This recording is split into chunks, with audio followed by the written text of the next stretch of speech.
So a lot of you guys have been mentioning how you really love the simple stuff just as much as the advanced stuff we give you. So we're trying to do more of that for you. And in today's video, we're gonna go over the #1 hamstring stretch for business owners that you're not doing right now.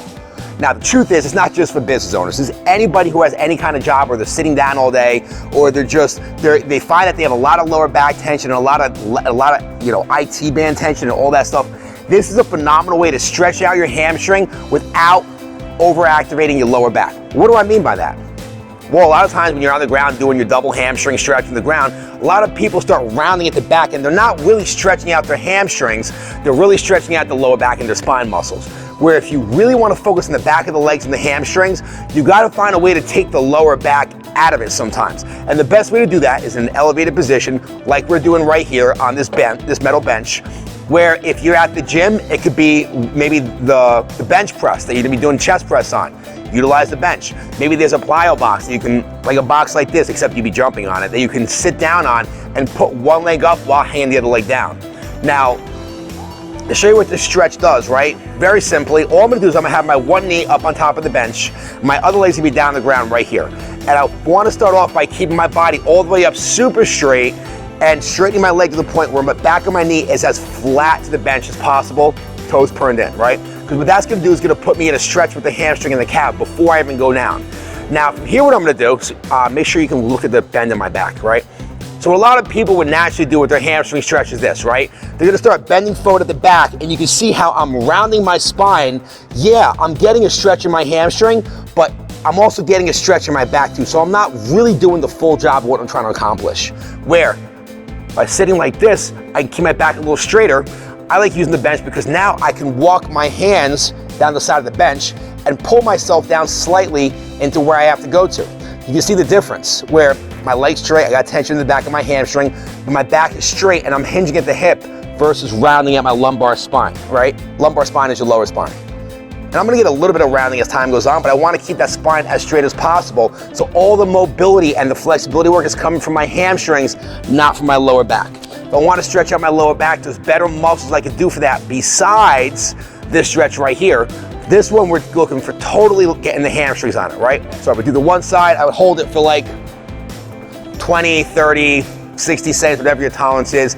If you're in the advanced category, we try to hold our stretches for 2 to 3 minutes at a time. So we really get the chance to get into that muscle, give it a chance to relax. What I like to do is my left leg's a lot tighter. I like to do little mini pulses up and down. I don't recommend these for a lot of people, especially if you're a beginner. I do a lot of mobility work, so I'm able to safely get into this motion. But if you can handle it, we're talking millimeters.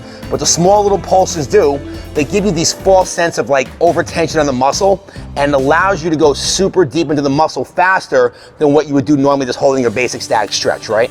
And I'm able to get deeper, quicker, more efficiently. But like I said, I wouldn't recommend it if you're a beginner because you might not know how much tension is too much and how much tension is not enough. I would really say this one for those of you guys who really know your body and know your tolerance levels. It's a phenomenal stretch, right? I would do one leg and then I would do the other, right? In the beginning, you want to try to go for like a 30-second hold, and as time goes on, you can hold that for longer periods of time, right? Now, another way you can do your hamstring stretches, right? Sitting on a bench, you want to make sure it's not going to fall on you, right? It's like this bench, these metal benches are a little bit light.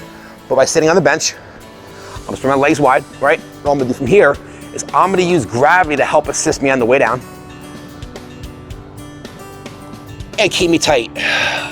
Deep breaths in. And as I breathe out, gravity's gonna keep pulling me down. I get the hamstring, I'm getting a lot of lower back on this one, which is what I want on this one. And all I'm doing is I'm slowly lowering myself down into the stretch as I go. Now, I typically do this one on top of the big stability balls you'll see in the gym. Those are those big round balls people bounce on. That works phenomenal for this exercise. We don't have it right now, so we're just going off the bench. But you can even do this one in your chair at the office. If you feel like you don't have the balance to keep your legs straight, same thing. Keep your knees bent, let your body fall between the legs, and slowly let yourself just drop down. You'll feel like the inner thighs, the lower back, all kinds of stuff.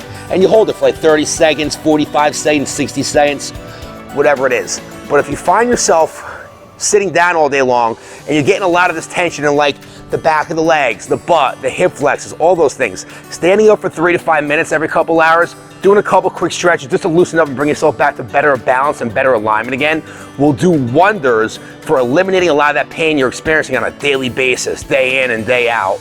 And that'll start, you know, is it gonna be the end all and be all? No, but it'll get you going in the right direction again.